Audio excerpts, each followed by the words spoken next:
My grandfather was born in 1928 and he died a few months after his 80th birthday. For the memorial, we started to compile a set of pictures for a slideshow. The process helped us to grieve, to remember, and also discover him again.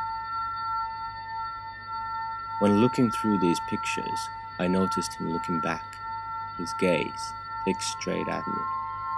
It was a silent communication that raised many questions. How well did I really know him? The more I started to think about it, the more questions I had.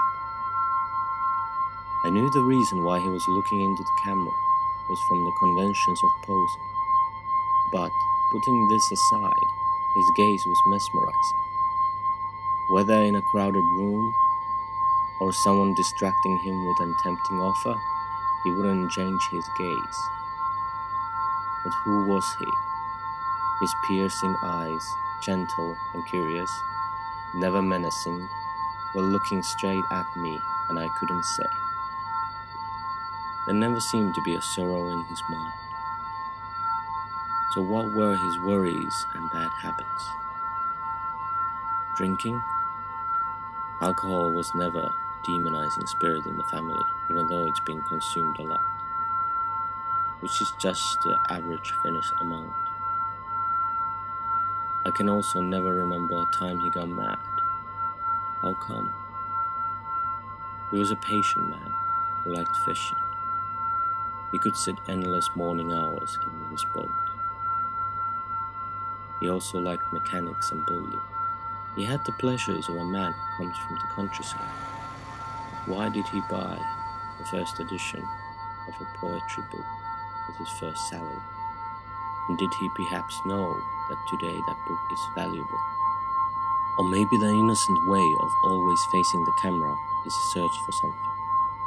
Maybe it comes from his background, childhood. As a child, his biological mother abandoned him, so the house next door raised him. They were kind parents, but the impact of the event must have never left my grandfather.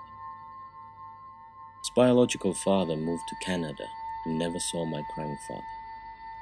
But before he left, my grandfather went to the barber shop where he worked and looked at him through the window. They didn't exchange any words, he just looked.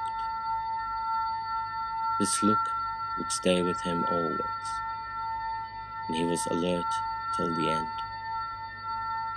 Only later on, my sister and I were successful in capturing and documenting the moments when he wasn't alert, hunting the real person behind the pose. This was a picture where I sneaked up on him, but after that, he noticed me. This picture is the last one taken of him and his look. 2 days later, after a stroke, he was hospitalized and he died a month later.